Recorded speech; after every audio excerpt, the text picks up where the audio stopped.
Me? Just get started here. Hi, everyone. I'm really excited to be here today to talk to you about DuraCloud. I'm going to start with how and why Duras Base and TDL work together to bring you this service. I'm going to show you a quick demonstration of the web interface and the sync tool, which is how you use DuraCloud. And I'll talk a little bit about how DuraCloud helps maintain bit integrity for your content. So first, a couple words about Duras Base, my organization. So if you've not heard of us, Duras Base is an independent, not-for-profit organization established in 2009. We provide leadership and innovation for open technologies to promote durable and persistent access to digital data. So what that means in practice is that more than 1,800 institutions around the world use and help develop open source software in partnership with Duras Base. So as part of our mission, we offer low-cost, high-quality services that are based on open source technology. And one of those open source technologies that we developed at Duras Base is DuraCloud. So our organization partners with TDL to help bring DuraCloud to you. Duras Base staff are really excited to collaborate with TDL staff to extend the reach of this tool. More organizations using DuraCloud means potentially more development for the tool. It means more cultural heritage institutions like yours are benefiting, and it's a natural partnership because both DuraCloud as offered by Duras Base and DuraCloud as offered by TDL offer access to Chronopolis storage and to the Deepin network, so we're all working in the same ecosystem.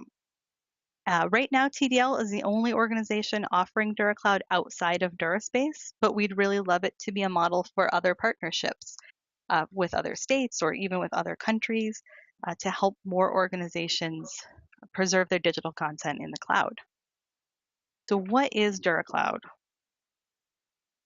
So DuraCloud's an open source tool. It's a hosted open source tool, and it just allows for easy digital preservation into cloud storage services. That's all it is. It's a fairly straightforward tool. You'll see. So DuraSpace has offered DuraCloud as a service since 2011. DuraCloud acts as a gateway to easily add content to multiple cloud storage providers.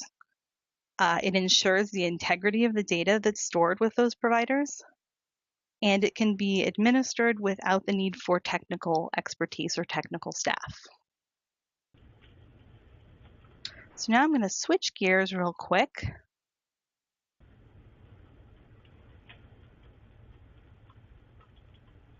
Just a second.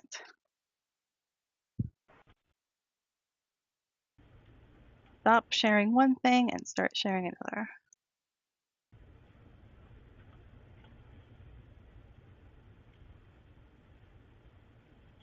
All right, you should be seeing a DuraCloud login screen now. I'm going to jump onto our demo site. So I'm viewing this DuraCloud demo site as an admin. So I have a few more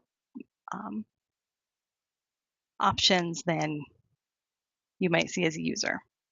So DuraCloud allows users to divide content into units of storage that are called spaces. That's what's listed here on the left-hand side. So I have selected a space called Photo Archive, and it's showing me all the contents in this space. And over here is a space detail that lists the name of the space. Because I'm an admin, I could delete the space. That's a multi-step process. I can download an audit log that captures all the activities over time with user and date, and the actions are updated within seconds. There's a manifest file that includes MD5 values for all the objects in the space, and there's the ability to make spaces publicly readable if I wanted to. So there's details here, the number of items in the space, when the space was created, and the last health check. I'll talk about health checks in more detail at the end, but I could see a health check report.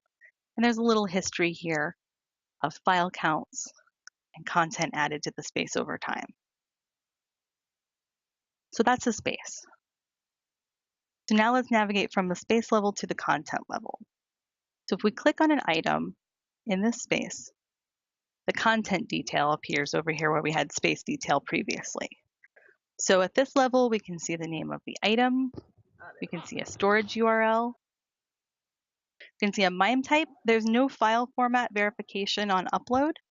So if this type were incorrect, I could edit it, change it. You can copy to another space if you're an admin. You can download the file. You can view it. So since this is an image, it would open as another tab in my browser. I could also delete the item because I have read-write rights to this space. There's details here that are automatically captured on upload. So the size of the file, the checksum, the date added. So within this web interface, if I wanted to just add a couple of images or add a couple of files to the space, I could just hit upload. I could just drag and drop some files from my desktop, or I could choose some files that I wanted to upload, put them here, and it would just upload, and I'd close and see the file here. That can be useful sometimes, but most of the time you're going to want to use the sync tool instead. The sync tool allows you to sync a file directory with your cloud storage. So now I'm going to show you the sync tool. The sync tool is a real quick download. You can get it downloaded and installed on your computer in less than 5 minutes, and it opens as a tab in your browser. You can imagine I went to my desktop, clicked the little icon, and now I'm in the sync tool. When you first open the sync tool, it shows you the status, but the very first thing you'll want to do is configure it. So I've already configured, but I'll walk you through the steps for that. So the first thing you need to know when you open up the sync tool is what's the directory that you want to sync with your cloud storage. So I have a directory here. I have a folder inside my documents folder called TDL Documents. If I wanted to, I could have the sync tool point at my entire directory, and it would all be uploaded into my cloud storage. And then when I wanted to retrieve it, it would all come back with the same directory structure. So all the folders, all of the subfolders. You can point the sync tool at any level in a directory, including at a single file if you wanted to. So when you're configuring, you will log in with your username, point at your DuraCloud instance. You will select which space you want to add the content to. And then the next thing to think about is policies. All of these configurations have, or most of them have little hover information. So it's really easy to sort of walk through step by step and decide what you need to set up for your particular use case. So there's 3 update policies. You can say you want all of the content in that directory to be watched, and if any of it changes, you want the update made in the cloud storage as well. So overwrite existing content. You can say don't sync any of those changes, or you can say update but don't overwrite, so you can preserve your original in the cloud. This deletion policy here to sync deletes, most people don't need that. There's very few use cases where you want to sync your deletes, but you do have that option. Jumpstart is just a way to, the very first time that you upload things to a space, you can select Jumpstart, and that just tells DuraCloud that you don't need to check for changes to content because there's no content to look at in your space. So you can choose to run continuously. So have DuraCloud watch that space and continually update, or you can just do a single pass. You can just select a directory or a folder, upload it once, and then DuraCloud stops looking at it. It's completely up to you. And we also have a transfer rate optimizer just to make sure that based on your system's hardware and your network, that you're transferring and uploading your content as quickly as possible. So that's basically it. Once the sync tool is set up, you're pointed at a directory and you're syncing your content with your cloud storage. So the last thing I'm going to talk about is health checks. Give me just a second here. I'm going to switch back to our slides.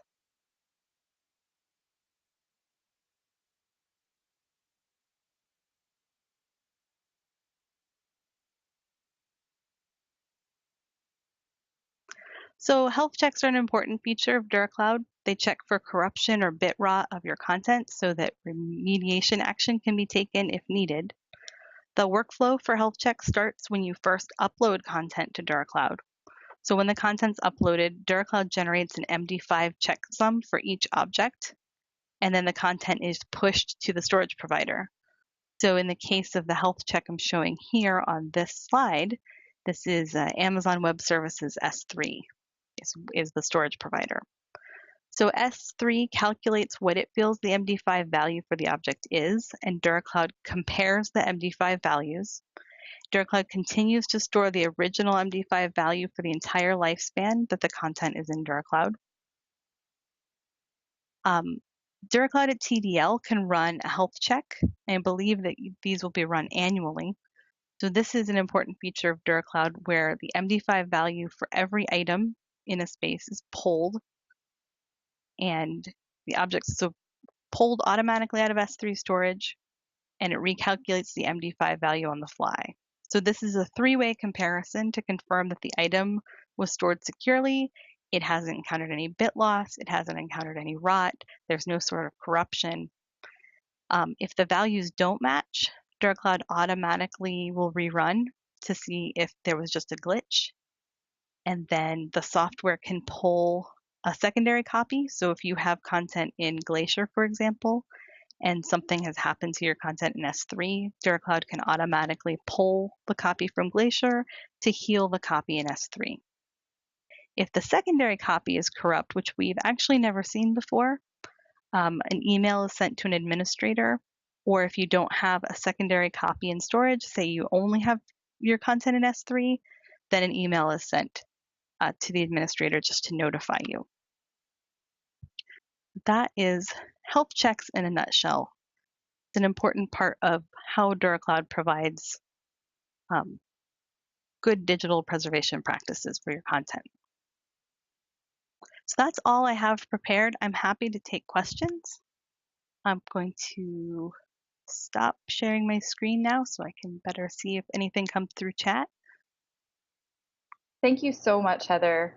That was great, and I bet really useful to our attendees today. So if any of you have a question, go ahead and put it into chat for Heather or for me, Courtney.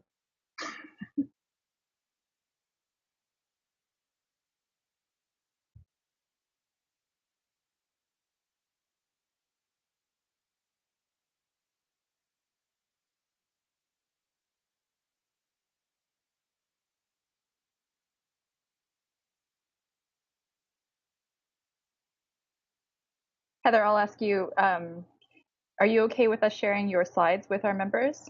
Oh, absolutely. Excellent, thank you. I will send those to you. We'll provide access to those like we did for the ones last week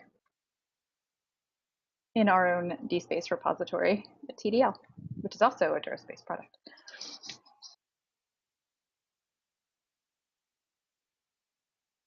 All right, I'll let y'all think about questions for another minute or so. Oh, good, we got one. Okay. So I'll go ahead and read this, Heather. This is from Kathy Miller, UT Southwestern. She asks, speaking about the spaces in which you can have content saved in DuraCloud, does publicly readable mean able to share the content in a space with anyone? So for example, would this work as a way to provide access to images for a researcher? Great question. Yeah, yes, that is a great question.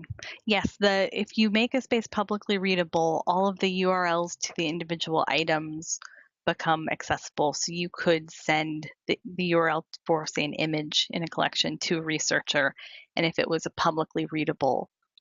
a publicly readable space, then they would just be able to click that link and immediately either download the file or open up the image, etc.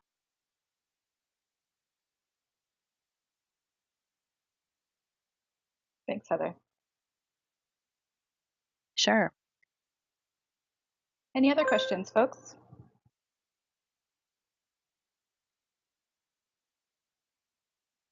I see, and we have a question. about syncing local Archivematica preservation storage with DuraCloud. And that's from Andy Widener, who's at the University of Houston. We actually just met on Yeah. this about a month ago. Oh, great. Hi, Andy. I think we met once. So there is actually you have to think about if I don't think that this would make a difference with it being DuraCloud at TDL. There is an integration between DuraCloud and Archivematica.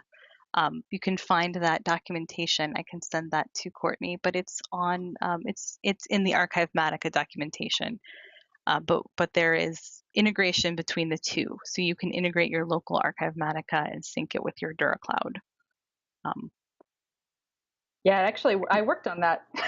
Oh, it That predates me, so documentation. yeah, Yeah. and as far as I know, it works great. So I've never had any complaints, but yeah, so it makes it a lot easier. You don't have to worry about the sync tool or anything that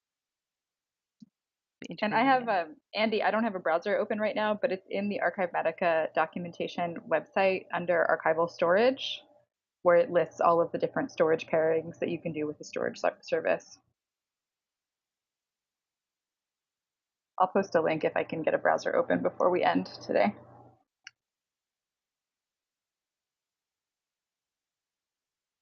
Other questions, folks? Give it another couple minutes here while you're thinking.